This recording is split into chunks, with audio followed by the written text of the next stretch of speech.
Hey, it's Melvin, one of your friendly neighborhood podcast hosts. Whether it's your first time tuning in or you're a longtime listener, consider leaving a review on Apple Podcasts, Spotify, or wherever. Reviews are the lifeblood of the podcast world, so if you want to help us out, it'll take only a moment of your time. Otherwise, we hope you enjoy the show. You're listening to Cinematic Doctrine.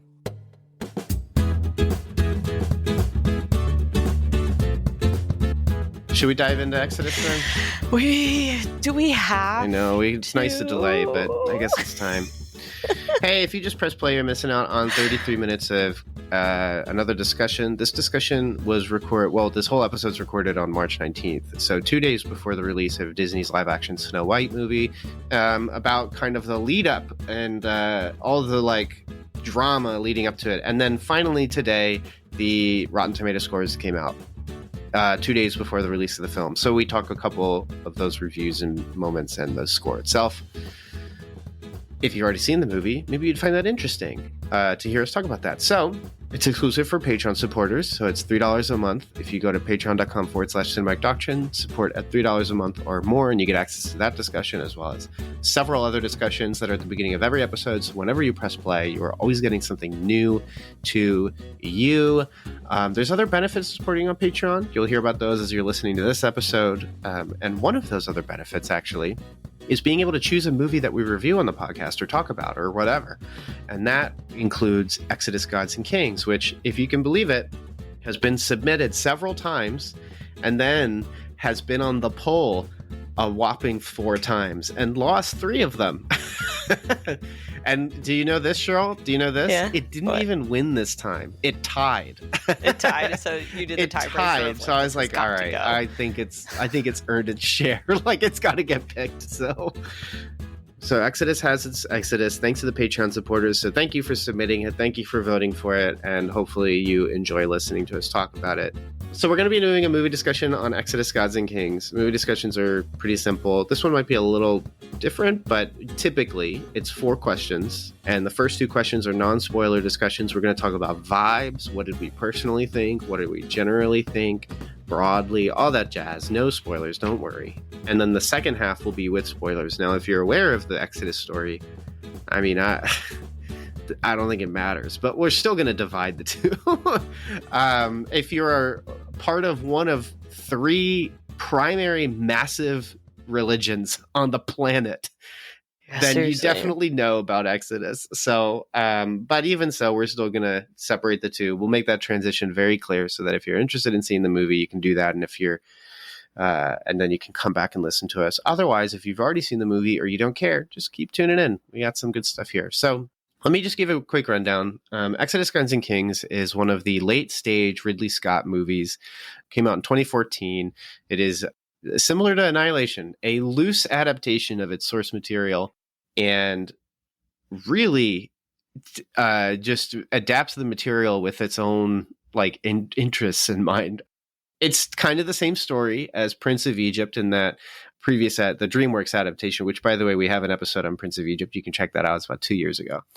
Much better movie. I'm just going to put that out there right off the bat. Prince of Egypt, much better movie.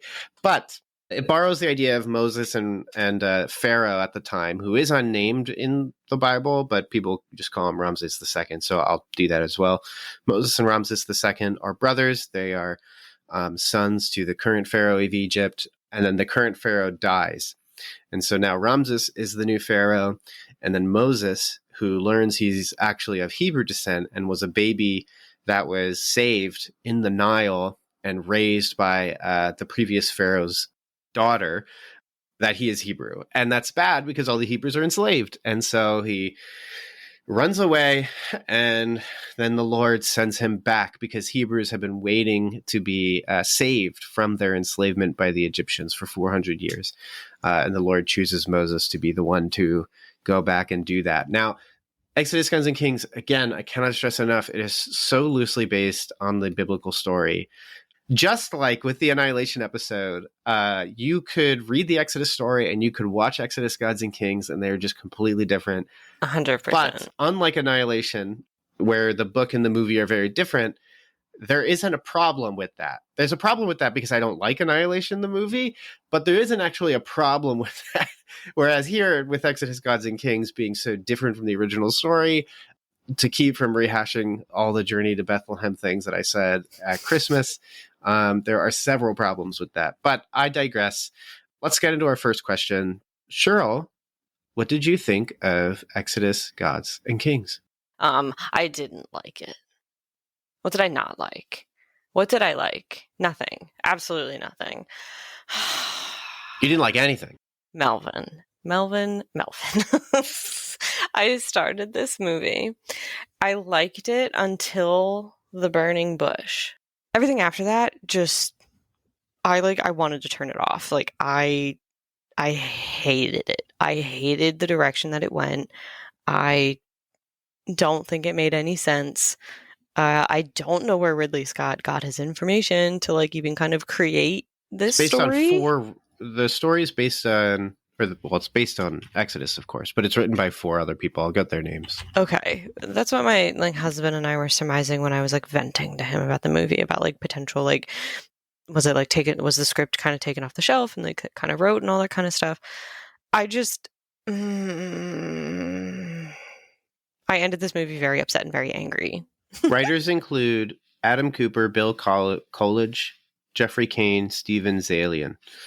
But Ridley Scott is still directing. Like, at the end of the day, he gets to decide what happens. So. And I don't think he did very well. I didn't like it. I think honestly, my very first thought when I turned it on was such white, much British. Yeah, it's weird, isn't it? Like, it's bizarre that... And like, it's not the first time. It is not the first time that a biblical movie like this has been depicted by white people. Like the 10 Commandments, yes, a lot of white people in that. But it's also like, that's when it was filmed. Like, that was filmed during a time where like the industry was like not mostly white it's people. Not a good thing, but the industry was very different. Right. Ridley took the awe and power out of the story and like the majesty, the miracles. He took all of that out and turned it into a fanfic of what he thinks the story should have been, instead of us. And we're gonna get into this a little bit more, so this is a very generalization of a sissified Moses that we get in the Bible and what Ridley actually wanted in Moses, which was a vengeful guy. It's very testosterone, the whole movie. And I don't like that. I don't like that at all, because it destroys the story of what Exodus is actually about. And he didn't do it very well. And like, I don't care if you want to make it dark, make it gritty, because it's a terrifying story. I don't know if I'd want to be around when frogs are jumping around and locusts are flying and like darkness comes. Like, that's horrifying. If you want to go that route, that's great. But don't totally change the personality of the main character. Well, we'll get into two of the most important characters of the story to write your own fanfic of how you wished this happened, because it destroys the whole story, in my opinion. Yeah, I just thought the movie was super dull. It's super rare to find movies that feel like they're devoid of content. And I just felt like Exodus, Gods and King kind of joins like the ranks of the Goldfinch from a couple years ago, or Black Dahlia from, oh man, I forget the director's name, but a guy who did Carrie. Or like pretty much any other movie that I give 2 out of 10s. Like these are like the category for movies that, like, no matter how far they swing, they're just so empty. And like, I just was trying to think like why I felt this way, because like usually when people have this criticism, they have difficulty kind of articulating it. So I tried to, and that includes me too. Sometimes it just made it as like the it factor is not itting. Like, it's just not that. But like, I tried to think through it, and like I had like source material first off, and I'll keep this short because I have more on that later. I said like a big criticism for me is how loosely it's based on the historical account of Moses in the Torah. And so the movie's always in conflict with this. This conflict is then made worse when the historical account is undeniably more interesting than what the movie does. Right. And so like, because of that, the movie just comes off especially bland. But yeah, I have more on source material stuff a little later. And again, it won't be a rehash of Journey to Bethlehem, where that's one of my biggest criticisms there. The other one I had was like editing and pacing. So I saw that Ridley Scott said there was like a 4.5 hour cut somewhere. No, thank you. No. That's how much he shot. Yeah, that's like a threat. Like, I'm get out of here, dude. Like, no, you put that out and I will bury it. I will throw it into the Red Sea. Your job as a director is to like get the job done and be efficient. And like, what are you doing? Making a 4.5 hour cut of this junk.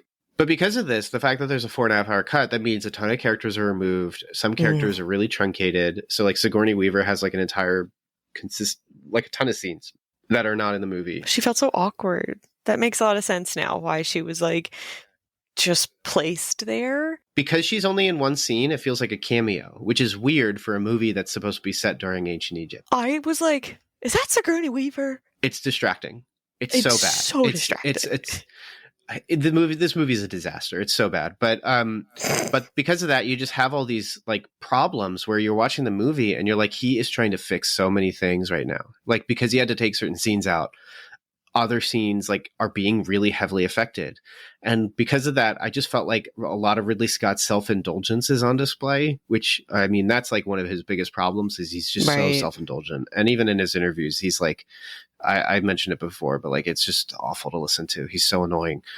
Then there's characters and performances. I said, everyone was just boring. Nobody's interesting. Moses is not complicated like he is in the text. Ramses II, who again is not actually like, we don't, you can probably surmise through history like which pharaoh it was, but it doesn't matter. It's just Pharaoh, the single most powerful person on the planet at the time. He's the only character. Like I was thinking about it as we kind of went, like as the movie went on, we get to some of the like climax scenes.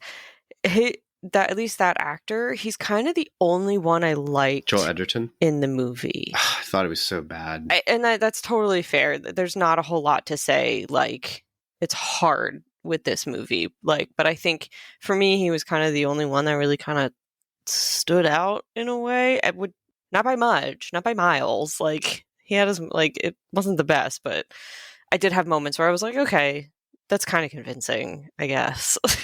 Yeah, I thought Joel Edgerton was so bad. I thought everyone was sucked in here, but he was really bad in this. Noticeably so for me. Yeah. Then but because of that, Ramses II, he's not really even a complicated character or even powerful, frankly. Zipporah is just completely sidelined, which is crazy because like it's wild to me. I don't know why they chose to do what they did with her. I'll get in a bit, but like it's so bizarre. And then Aaron doesn't even exist. Like he's like in the movie at the end, like, oh, you have a brother.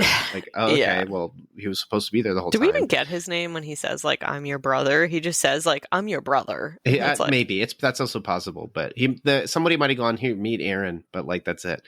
And then, God is reduced to a child, which Scott will say, no, that was an angel. And it's like, no, dude, you made him say, I am. Like you probably had him as God the whole time. And then you went into the edit and you were about to put it out. And the producer said, you got to change that. And like, well, he's not going to change it. He'll just say it's a different guy. So no, get out of here, Scott. Like, what are you saying? And he changes his minds all the time. Don't even listen to what he says about Blade Runner. It's so stupid. He made that movie and he doesn't even know what he made. And he doesn't even understand his own movie. Hey, don't forget, there's a lot of fun content missing from this episode because you're not listening on Patreon. Head over to patreon.com/cinematic doctrine and support for $3 a month to gain access to uncut episodes with upwards of 40 minutes of bonus content each. You'll thank me later. Yeah, anyways, this criticism of all these characters is even like made worse when the fact that everyone just looks like they're from Europe. Yeah. They're all white, like, which is fine, I guess, for casting, but it's also not fine in the sense that like it's all of them. Like there is not anybody who is a person of color for a story that is primarily that is based on history. That's one thing. And then two, that is set in Egypt and then also has an entire nation's worth of Hebrews in it. And everyone is just like pasty. Like, I don't get it, dude. Who made that decision? Who's casting this movie? Right. I think it's kind of funny if you just kind of think about like find out. And I am not accusing anyone of anything, but the British stole a lot from Egypt and like took over Egypt. Casting: Nina Gold, Sandra Mooney. Yeah. You do bad. Y'all gotta. You're gonna do better. What are you doing? But like, it kind of makes me chuckle that like Egypt isn't Britain isn't gonna give back, or they said that like the British Museum has said like they're not gonna give back like Egyptian relics because they own it now, it's theirs, and it's like, excuse me, ma'am, sir, what? So it's kind of funny to me that like it's all a bunch of British people acting in an Egyptian movie. It's so bizarre. But this is like around that time where like it was becoming more common to see people get frustrated by this, and then the transition to more appropriate casting. We've gotten better. We can still do better, but we've gotten better. Then I have storyline. Again, this is still in the explaining why I think the movie is dull. Storyline wise, I said big sweeps are taken in reinterpreting the material with complexities here and there, but they all fail. One big example is when Ramses II may have learned that Moses is a Hebrew, not a direct descendant of his family, which, granted, he wasn't even Pharaoh's brother. He would have been raised by Pharaoh's sister, so he would have been more like a nephew, not a brother. Anyways, there's then this growing tension that Ramses II is going to like try and either harm Moses or like something like that, but Moses is saying, I'm not Hebrew. But then like, you know, the scene ends with like him confessing like I'm Hebrew or something. First off, this scene is not interesting because I know how it ends. Generally, the story is clear. Moses leaves Egypt. Yeah. It's one of two exoduses we are pretty sure are going to happen in the story called Exodus. Right. So he has to leave. he has to leave. And so like I'm not freaking out. Like that's not my complicating incident, you dummy. Like why are you trying to build tension out of this? And then additionally, like because it's not how it happens in the Bible, and I made a joke earlier, but like 3 of the world's most popular religions like look back to this text, so Judaism, Christianity, and Islam. Like people know what's going to happen. Why are you trying to build tension out of this? Yeah. But if the story's already known, I don't know. It just doesn't work. You're right. This whole scene just doesn't make sense. I don't care about any of the characters here. Yes, Moses is leaving. Let's just get on to that. And it's like, yeah, it's bad. There are ways to do it. He just didn't do it well. It's a disaster. The next thing I have is it's soaked in stupidity is also how I reacted to the movie. Love it. This does require a bit of context to help understand, so I'll try and get through this quick. So the historical account is wildly rich, full of amazing depth and perspective, some interesting trivia. It's the first time in the Bible where God reveals his name, which is I am.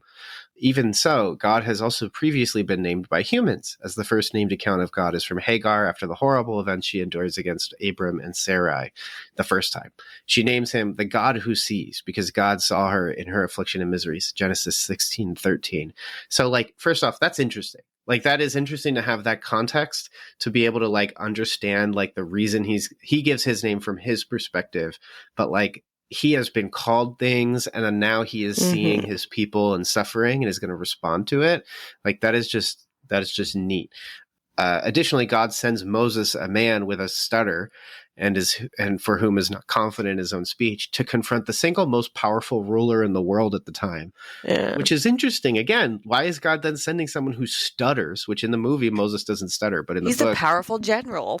I need a general who gives speeches. He gives speeches and leads. And then Moses in his fear is relenting. And so God decides, all right, I'm going to send, basically kind of gives a soft punishment. Is like, fine, Aaron's going to go too. And that's his brother, who's not in the movie really. And also in Prince of Egypt, they trim him out too. And they kind of make him a lot different, which I had comments on, but I still think that movie's better. But there's still something consistent about this choice, that what God is doing is picking someone who might be considered least of these to go confront who is ostensibly what man would consider the best of these. So that's very much in theme with the Lord's consistent theme throughout the scriptures of the first being the last kind of thing. To keep from going too far, I'll stop with this one here. So you also have the burning bush scene, which you said is pretty much when the movie started to go downhill. Oh, so downhill. So the choice to have the burning bush simply act as a symbol in this movie rather than a visual manifestation of God's character is just missing the point. This scene in the movie is after Moses has a head injury from a rock slide, and then when he wakes up, the bush is burning but it's not consumed. And then a boy appears who clearly represents God, even saying the phrase I am. Even though Scott says he's an angel. I mean, come on. And then even if that is the case, it's still bad. Like, it doesn't work. But what is the burning bush in the scriptures? God is powerful, something to be afraid of. So this fire kills you, it hurts you, so you want to stay away from it. But also this fire doesn't need fuel because it's not burning the bush. So there's an independence between God, or in God, that is not dependent on anything else. So his power never actually runs out. He can always be burning and consuming, but never consuming at the same time. Risk of consuming, so to speak. Then it's also this impossibility, because if it's burning, the bush should be going away. Therefore, it's a miracle, which showcases that God can either manipulate creation or is the creator and owner of it. And I say either because at the time, like, they're still learning about God, although the concept of God being an all-powerful being who is all-knowing and all-thing, like, as a concept, that is the peak. And so this would be another showcase of, like, oh, he is the peak. He is completely capable of manipulating creation as he pleases because he's made it. And then the bush is not being consumed, which also shows that God's character is enduring against all possible conflicts, because what is a conflict against a bush than a forest fire? But the bush is totally fine, which means it's presenting as a beautiful image. It's probably still transferring carbon dioxide into oxygen, and therefore it's also still being alive, which is, again, impossible circumstances, but with the Lord, it is possible. And then following this, there are signs where God condescends to show Moses that he really is God by doing these things that showcase his power over matter, power over life, power over death. That's like when he puts his hand in his coat and it's leprosy, but then he puts his hand back in his coat and it's not leprosy, or the staff being turned into the snake. Yeah. And so on and so forth. Which I have a gripe about that staff, this movie. Well, it doesn't show up. It doesn't exist. But then also it's showcasing that he's imparting these things to Moses, that, like, Moses will be a prophet, a speaking voice for him. So the fact that he is able to grab the snake and it turns into a staff is almost like, yeah, this is the funneling of which I'm going to use you. So in other words, I'm just saying, read Exodus 3. It's just, it's a better account of this. It is. But so good. But why would someone feel compelled to watch Exodus, Gods and Kings, or any of these things? It's because I believe the Bible is this book that's written in different styles and formats across centuries. It's not easy to read because not all the genres of literature or even media engage the same for people. Some people don't like poetry, so they don't want to really read Psalms or Proverbs because they're basically just that. And then obviously people don't like reading manuals, so whenever they get to the Torah, they're having a brutal time going through the law. And so, but that's just part of what makes it so different from other pieces of media, because it's also then God's word, and God's word is still for everybody, even if the particular genres of which God's word comes in may not be your cup of tea. He shared it in this admittedly very convoluted way, and you may not personally like to engage with that way because you might prefer graphic novels or a miniseries or maybe a world-renowned crowd-funded TV show that is based on the Gospels. Yeah, I'm making a diss track against The Chosen, but even this aspect in itself warrants reflection into God's character and creation, love, and sovereignty. Besides, during the time of the Exodus takes place, the scriptures didn't even exist in the capacity that they do now. And they probably would have loved if they did then, if they're anything like this. It answered so many questions. So if we as Christians in the modern age have the gift of the scriptures and we worship the same God that they did then, and we get to have these revelations that they didn't have. I mean, they got to know who God was in the I am sense, and then also in the passing down of knowledge through their generations. But we get to have this book that is so easily printed and purchasable at Barnes & Noble for $10, but nobody's reading it because they're watching movies and TV shows. Yeah. But I digress. People are pining for things like this, like fiction that is based on the things they remember from elementary Sunday school.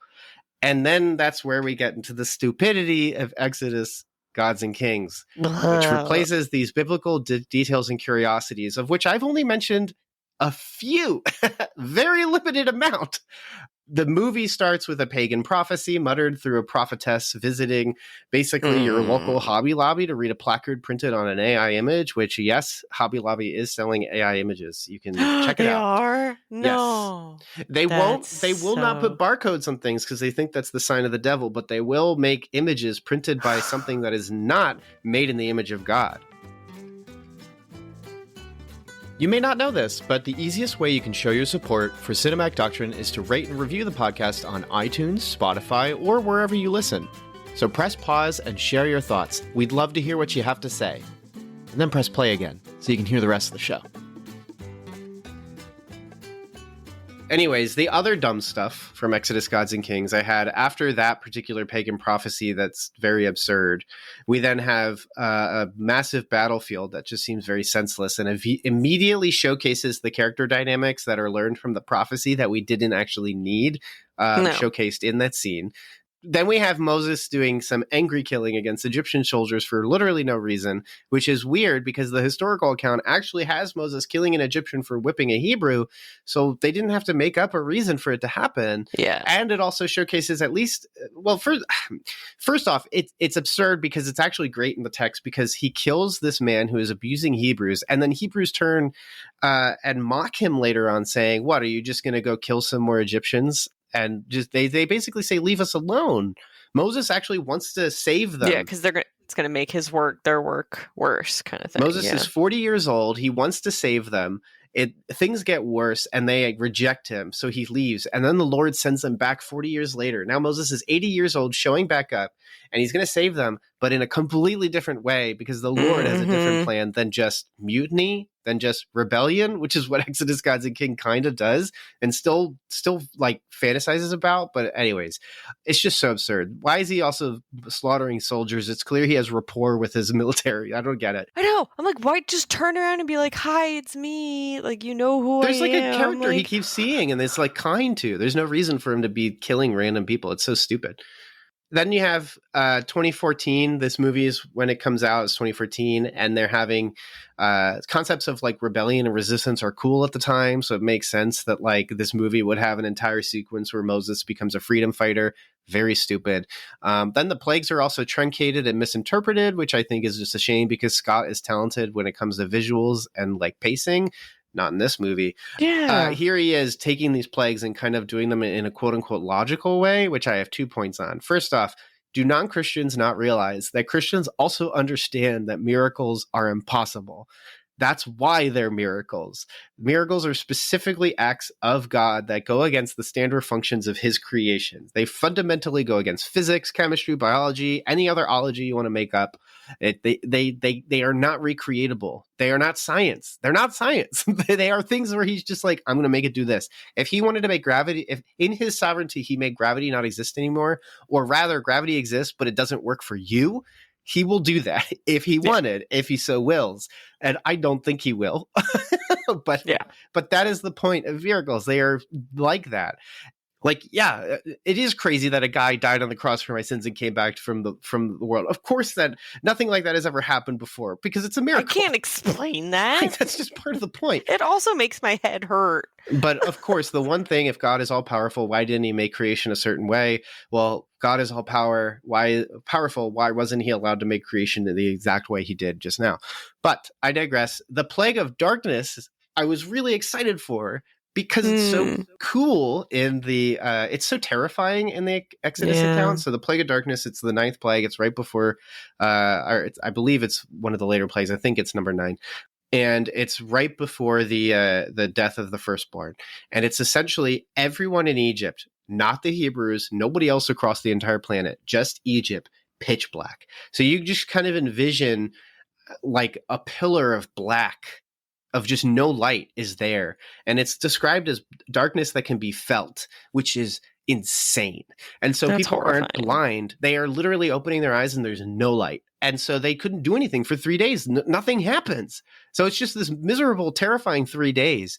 And both Prince of Egypt and this adapted as just a darkness because like characters are walking around with torches. So I was just bummed that Ridley Scott, a talented director who's shown that he could do visuals, decided to kind of do nothing with this. Like there could have been really interesting things out of that, but no, it's just basically like a sun, like an eclipse or something. I don't know. It's just boring. So I was very disappointed by that.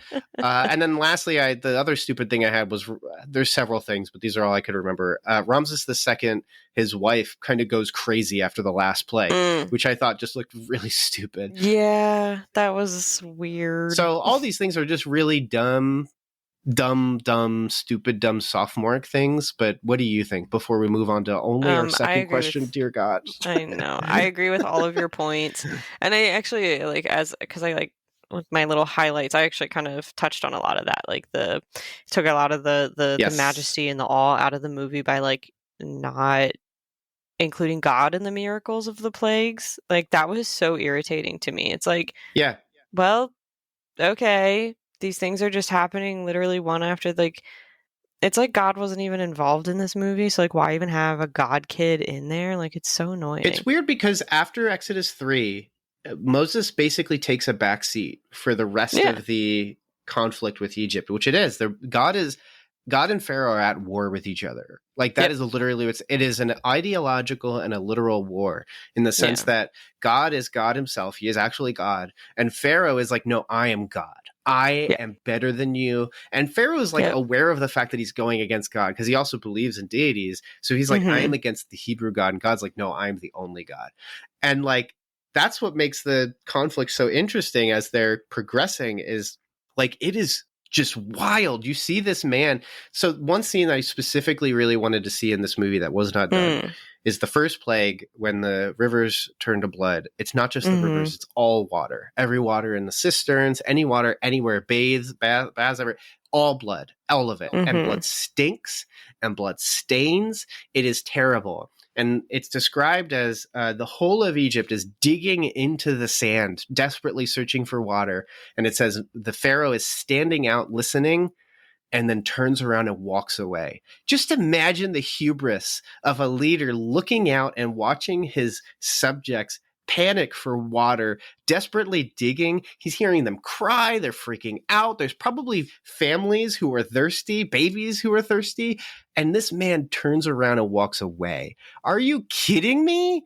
That is so crazy. And Ramses II, Joel Edgerton, I don't even think he has the stones to be that evil. Like, his character's so bad. It's nuts. You have a book.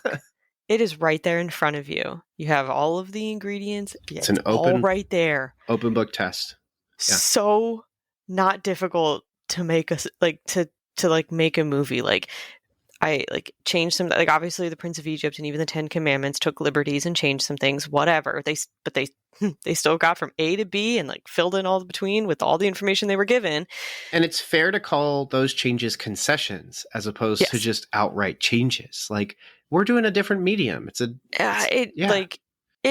Ridley Scott, it was there.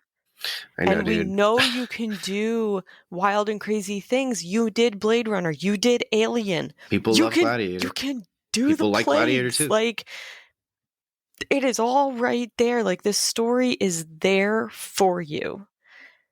And you didn't do it. Like, that's one of the things I love about the story of Exodus is if I can use the word magic, just for lack of a better, I guess miracles really is the best term. Is the miracles, is the like impossibility of all of these things, like, and the different people, like, I assume were questioning like all of this stuff happening. Like, give me all of that. That's what I want to see. And it's like, yeah, and then he just doesn't do it. I kind of forgot the Israelites were even a thing in this movie. Well, so what did the movie evoke in you? Just to go into the question, I mean, maybe we anger, just... annoyance, gobsmackery were the words that I wrote. I've termed the coin gobsmackery. I don't even know if like my list technically answers the question of like what it evoked in me, other than like just all of these thoughts. Maybe like, ultimately we already kind of did this. Maybe I think we did. Like, I think the people would know I've been evoked to anger. I didn't like that the God kid wrath. Was like brusque and not nice. And then I was like, am I allowed to say that I hate the God kid? And then one of his first lines was like, I need a general. And I'm like, yep, I can hate him. Because I'm like, I went back and reread the Exodus 3 passage, and nowhere God doesn't need anything. God even say anything about needing something like a general? All he wants is his people free. He wants his people free, and it's a kindness that he uses his people to do what he wants. Yeah. Like, that is a sweet thing the Lord is doing. I do have a nice comment. The Viceroy actor, the guy who plays the Viceroy, Ben Mendelsohn, he's a great actor. I actually really like him. My favorite part is his scene when they're in the chariots chasing after the Israelites, and he's like trying not to look down over the cliff, and he's just like, oh no. And I'm like, Ben that's Mendelsohn great. plays snarky pretty well. He is so good. Enjoying this episode? Grab that share link and tell your friends. Word of mouth is the most effective way for a podcast to reach new listeners, so don't be shy. Share the episode wherever you can. Well, then I'll bounce through these real quick, because after this, I don't have many notes. So, yeah, as stated above, like, it evoked in me a lot of boredom. I just think the movie's pretty empty. There's nothing here. There's no content. It's vapid. There's no reflections to be taken from it. It's just dull. I do think some of the visuals are good. So specifically the ending with the, it's obviously a bad depiction of the events from the Exodus story, but the chaotic storminess at the ending, the colors just look amazing, and the visuals, the CG is so impressive, especially during a time where CG has just become just junk, like so visually ugly. It's really impressive. But the other thing I just had was further assertions made during Journey to Bethlehem. So this is where I will do minor mentions of that. So if you haven't heard the Journey to Bethlehem episode, I basically didn't like that movie because more people, this statistic just changed about this exact thing. So the Pew Research study I talked about in the last one in Journey to Bethlehem was from 2014. This one is from 2025, February 26th, 2025. Very nice. And the percentage went down. Oh, no. 33% of Americans report reading their Bible once a week. So the percentage has gone down. And in that episode, I think it was 36. Hey, yeah, it's editing Melvin. Just a very minor correction. The 2014 study said 35%, and the 2025 study says 33%. Just coming in to make that clarification. And I made an equation between the Bible is God's word is Jesus. Jesus is the bread of life. Give us this day our daily bread. And we eat 3 meals a day just to work and sleep. And if God is comparing himself and all of that is his to food, then that means there's a lot of malnourished people out there that are not eating meals 3 times a day. And in this case, it's once a week. 33% of Americans report reading their Bible once a week. So that is 1 meal for your whole week. Your exercise, raising your kids, going out, watching movies, being media literate, being socially literate. So this is kind of a jump off of that. If you want to hear that episode, I still think it makes sense, and just know that this statistic has been updated. So further assertions made during Journey to Bethlehem. So for about that was the header that I had. Exodus happened. So Moses, Aaron, Zipporah, God himself, they all had moments wherein their characters in this movie are misrepresented from their real life counterparts. Beyond that of the characters in Journey to Bethlehem, by the way. So many thoughts on that. Yes, there's so. I have thoughts. When you finish your thoughts, and then I want to jump on that. So because of that, because all these characters exist in the real world, and if they still honor the Lord by the time they died, they are with him right now, and therefore still alive. Moses never abandoned Zipporah and his sons. They returned to Egypt with him. And when it happens in the movie that's not what takes place, I was just confounded, because I'm like, why bother? Why slander Moses this way? Why slander Zipporah this way? And then Zipporah says, what kind of God tells a man to leave their family? So why is the movie slandering God? That's not what happens. I just think this was crazy. It's such a misrepresentation of all of everybody, every hero in this story. I hated this, and it's just so bizarre. Additionally, after Moses returns to Egypt, Moses kind of becomes the second character in the text. So it doesn't make sense why God didn't become more prominent, or why Moses is then a freedom fighter, all that stuff. It just doesn't make sense. That's silly. And then funnily enough, I think that by the film seeking to rationalize all the miracles as scientific evidence, they're essentially doing what Pharaoh is trying to do the whole time, by rationalizing this is either not God doing it and it's possible for man to do it, or it's circumstance and we can just make things happen. But that's not how it works. And also, it's theologically pointless to write a story this way or try to rationalize miracles. We don't believe in a Bible because its miracles are scientific. We believe in the Bible because of the faith God himself has stored before the foundation of the world, and then has distributed among his people as he so chooses, before the earth was made, and then sealed within the Holy Spirit. 2 Timothy 1:9, Ephesians 1:13 and 4:30, and then 2 Corinthians 1:21-22 for some sources. But whatever, I'm not going to beat a dead horse on that particular thing. And I actually don't know if I have much more to say about the movie after this, but that is what I have. What did you have? Because you said you had thoughts on these. I'll keep beating the dead horse. So I agree about Yeah, here's the baseball bat. Yeah, thank you. The characterization, like that was something that I brought up with my husband when we were chatting about it, is they totally destroyed the personalities. And I was mostly focusing on Moses and God because everybody else was kind of forgotten. Because they're the two most important characters in the story. They are, but then like if they're still like, I mean, Aaron in the Bible is used. I think Aaron isn't Aaron the one who does a lot of the actual talking? Aaron is essentially Aaron and Moses going. Aaron is talking. Moses is the prophet from God to Moses, Moses to Aaron, and then Aaron outward. But like in the movie, so like all I was really thinking about was God and Moses. And their characters are just their personalities are just totally destroyed in this movie, because we get a Moses in the movie that is angry for revenge. It's not even a righteous anger that he shows, because I could believe like if they interpreted it as like a righteous anger, like I want my people free, let them go. Like you get angry about that. Like these are your people. They're being hurt. They're being killed. They're being used. Like that's right. Like you can be angry about that. This is like Moses just wants to like get back at his brother. I'm going to teach the guerrilla fighters. Like he's angry and he gets angry at God, like yells at God. It comes across as a hateful anger. And then the God kid so annoying. Is like so mad and he's angry, and it doesn't even come across as a righteous anger. He's like, I just want to kill the Egyptians. It's bratty. To kill the Egyptians. And then the way it was at least interpreted to me in the movie was that Israelites were just collateral damage, because like it felt like a lot of God's anger was even going and like kind of overflowing into them too. It like some of the plagues did affect the Israelites to a point, and then it did stop.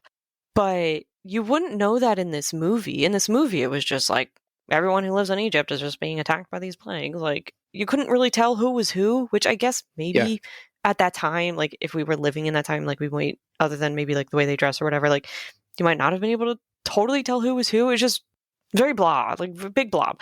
So like I think that's what honestly angered me most about this movie, is like you completely missed the importance of the entire movie.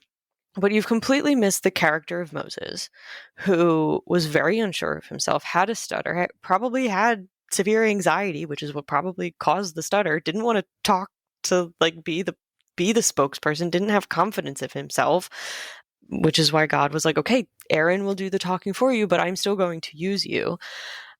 And we don't get that in the movie. And then God, like, yeah, he was wrathful, but it was from the perspective of, I love my people. I want my people saved. He's fighting for his people. This is for my people.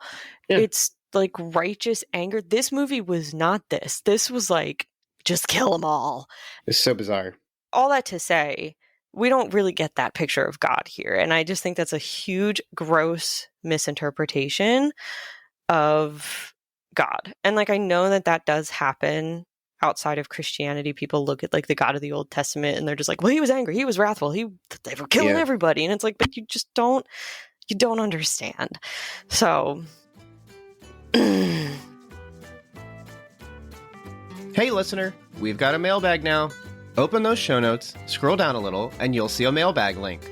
Press it and send us a text with a question and your first name, and we'll answer it in a future episode.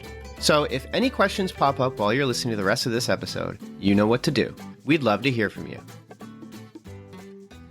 So we're going to go into basically the end of the film, so it'll be spoilers from here on out. And again, it's like, this is performative. This is just what we do every episode. So, So if you've seen the movie or you know how this story ends, stick around. Yeah, right. Any recurring visuals or prominent significant moments, characters, and or thoughts on the end of the movie?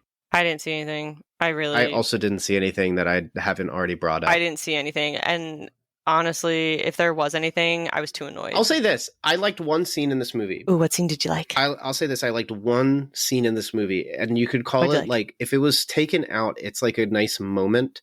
The final plague has happened. The firstborns have been killed. And you have Ramses carrying his dead child to meet with Moses and the Hebrews. And he says, like, he's like weeping, he's crying, he's like, what God would do this, like kill these boys? And then Moses just says, like, he doesn't really answer the question. Well, he kind of does. He just says none of the Hebrews were harmed, and it like makes clear like God has defended his people, and his people has had faith. They trusted that he would not harm them by doing this act, this sacrificial act. In the Bible they do, in the movie they don't, because of how Moses phrased the entire slaughtering of the lamb and blood thing. Like, it totally, in my opinion, totally negates any faith in God. Are you saying, like, in regards to the fact that he's like, kill a lamb as a sacrifice and put the blood on the door, and we'll see tomorrow if it worked or if this was a sad day for the lambs or whatever?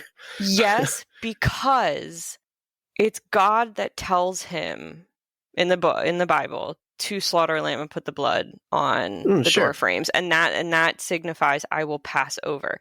In the movie, it's like it's Moses's idea of like, kill some lambs, put the blood on, we'll see if that worked. And it's like, okay, I can where is that faith? There is no faith. It's just, we're just going to see if this works. And that's what bothers me. It is a beautiful scene, though. I definitely agree it is a beautiful scene. And I like the scene because I just like I think the performances work. I think the visuals work. The separation of the two peoples works. And then just the assertion of like, none of the Hebrews got killed. And then Ramses doesn't even really respond. He's just like, get out of here. Like, just leave. Yeah.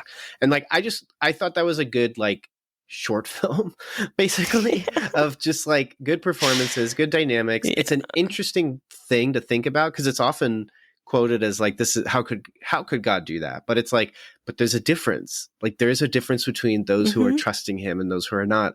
And it isn't just those who trust him are happier than those who do not. It is those who trust the Lord will live for eternity in the grand scheme of things, and those who do not, this is the best it gets, and then you die, and it's the worst it gets. And so, like, I liked the bluntness of this moment, and so, hey, like, you know, broken clock, right twice a day, I guess. But yeah, let's get into the ending though. Like, just to wrap it up, it's the Exodus story, but it's a little different. Just like the whole movie, they're heading to the Red Sea. They get there. They're stuck at the beach though. They feel like they're gonna die. And then when they go to sleep, Moses has a prayer, falls asleep, and then he dreams of basically a falling star landing and hitting the earth. And then he wakes up, and the entire Red Sea has sunken. Drained. It drained. It's not the parting of the Red Sea, it's the draining of the Red Sea. Yeah, and so they cross over it, and there's great I think all the visuals look great at this point. Like, I loved the dream sequence of like coming out of his like head and like kind of him dreaming, and then it looks up, and I just like the framing of the star falling. That was cool, very ominous and spooky. Yeah, that was neat. Obviously not accurate, but like still interesting. And then I like pretty much the visuals from here on out of this entire sequence. The colors are so good, the framing is so good. This is really great stuff. Yeah, but it's just in a bad movie, and pretty much everything is the same. Generally, of them going across, then the Egyptians show up and attack. They try to get to them, but then all the Egyptians get sunken. There's only one minor difference, which is that don't Moses and Ramses fight each other with like swords? It's like ridiculous. They almost fight each other. It's so stupid. But then they both get beached by the water, which comes rushing back. All the Egyptians die except Ramses, which is wild. I literally thought I imagined that like a couple days after I saw the movie. I was like, wait, did that actually happen in the movie? Because that's weird. Like, why would you just make that decision? I wanted the other Egyptian guy to live. The one that was like kind of friendly with Moses and who I thought was going to like side with Moses. You know which one I'm talking about, right? Yes, I know who you're talking about. It doesn't make sense that it should have been him. The main villain survives It's so stupid. It is so stupid. But anyways, they all die. It doesn't matter. Like, they should have died in the movie. The Egyptians, then you get this resolution of just like basically the Sunday school highlights of like post-Exodus stuff. Yeah. Nobody gets swallowed by the desert. Nobody gets slaughtered by the Levites after the golden calf. No, Aaron doesn't say that this is God, capital G. Like, that's what's interesting about the golden calf is he made it thinking this is literally what God wants us to envision him as, which is not accurate because God actually has an image. We just hasn't seen it. And read Exodus, guys. Just so much more interesting. So good. And so good. Then you get like the tablets being drawn, but I don't know if Ridley Scott knows that they were written twice, because the first time was written by the finger of God, but then Moses broke those. So when he went back up, he had to write it himself. God told it to him, which is also very interesting. And then you get them going to the promised land, and a stupid scene of him like looking out and seeing the little God kid and then crying, and then that's the end of the movie. It's bad. I kind of hate that God kid. I really do. I don't need to be belaboring my thoughts much more. I'll keep it very, very brief here, and then we'll get to yours. Okay. I just think it's a naive movie. This is worse than performative. It's just like I said it, Sunday school highlights. Like, that's the movie. Like, it is very...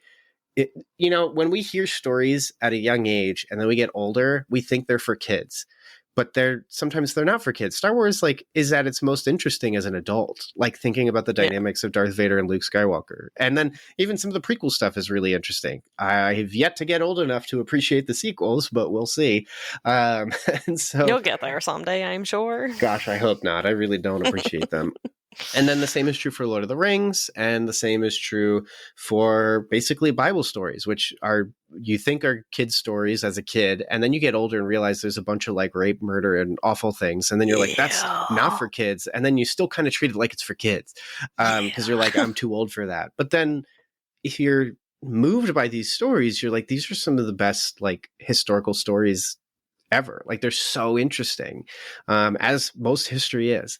And so the fact that this movie thinks like it has a better idea of what to do, and I think I read a thing that was like Ridley Scott saying like, I'm agnostic, so like I feel like that gives me a better read of the text to like draw things out. It's like, man, can you just say one thing that makes sense? You didn't tell the story, so like, where did you read it? Like, come on. All that to say is I just think it's naive. I think it's not a good movie. I think it's very empty and vapid. Yeah, it's drawn out a lot for me, but it's not like Annihilation where I I feel moved against it. This one is like, it's so nothing. I feel like, to talk down, I feel like I'm looking down at it, and I'm not even going awe, I'm going ew. Like, that is kind of the movie, and then I just move on and forget it ever existed. But what do you think? I don't know if it's weird to say for a movie that like we know how it's supposed to end. I don't think that this movie earned its ending whatsoever. It feels like it's out of nowhere. It's out of nowhere. There's a line where they're just about to cross, and Moses is like, everyone cross, go, like, Aaron, I guess you're my brother, go down and tell them to start crossing here. We got to cross here. And a Hebrew comes up to him and goes, you're no better than our slave masters. You're just whipping us with different orders and all that kind of stuff. And I'm just like, you know what? I agree with that guy. And Moses says something like, you have honored me with your trust. And I'm like, they did? Wait, what? You kind of just swept in and didn't really talk to them or whatever. And all of a sudden you're like saving them and they're like following you. Like, I guess they trust you because they followed you. And then he's like, now I honor you with my faith. And I'm like, excuse me, what faith? Like, he didn't, in my opinion, the entire movie didn't exhibit any faith at all. There's even a point where he's like, he goes back to the God kid talking on the side of a mountain, like, please stop. You're hurting people that I care about. Speaking about like the Egyptian people. And it's just like, the heck is going on here? So like, I don't think this movie earned any of it, like, at all. Like, no, it didn't do it. Like, it didn't do it.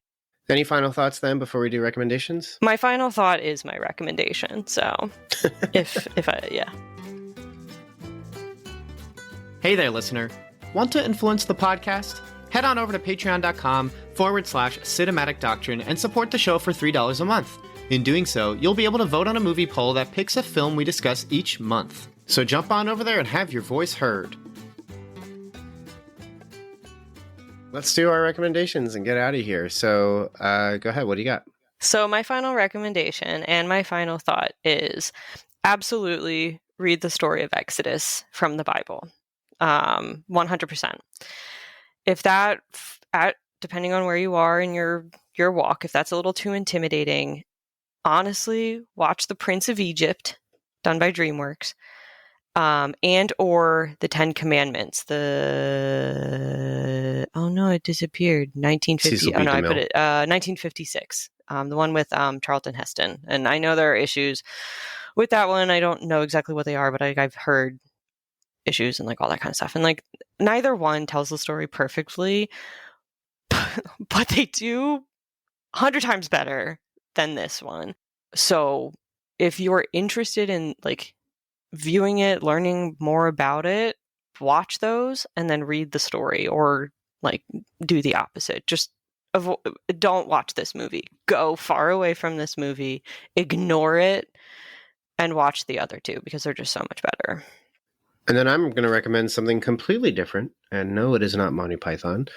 I'm going to recommend The Midnight Meat Train, an adaptation of Clive Barker's short story. This is kind of notorious for being a pretty violent, grotesque movie that's accurate.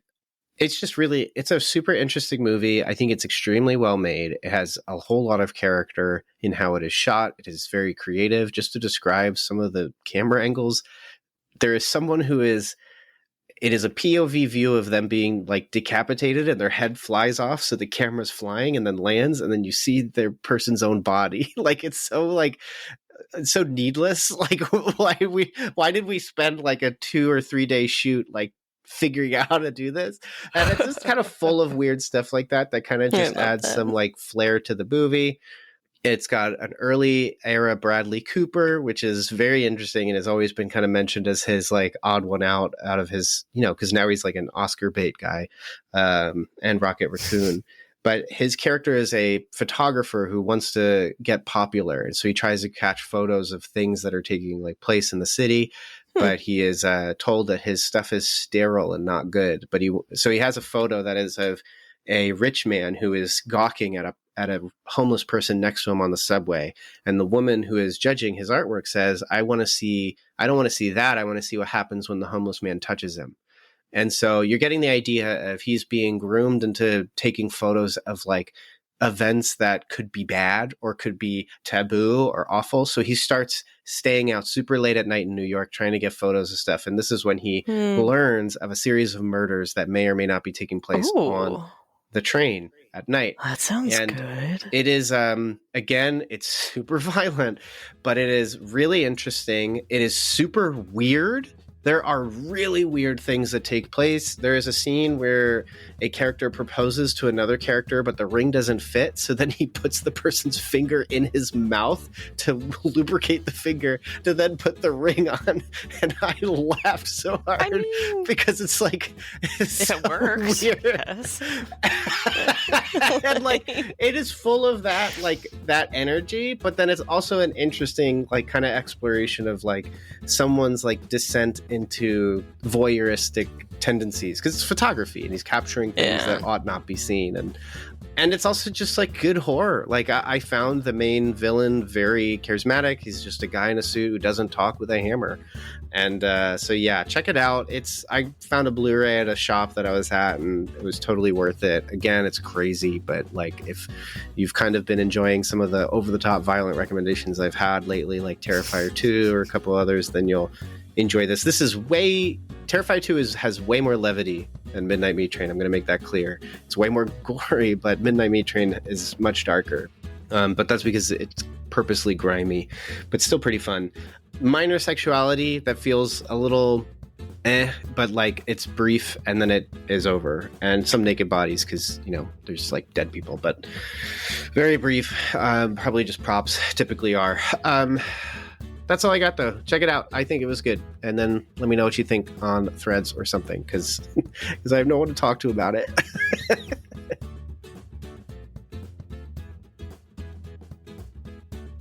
Thanks so much for checking out this episode of Cinematic Doctrine.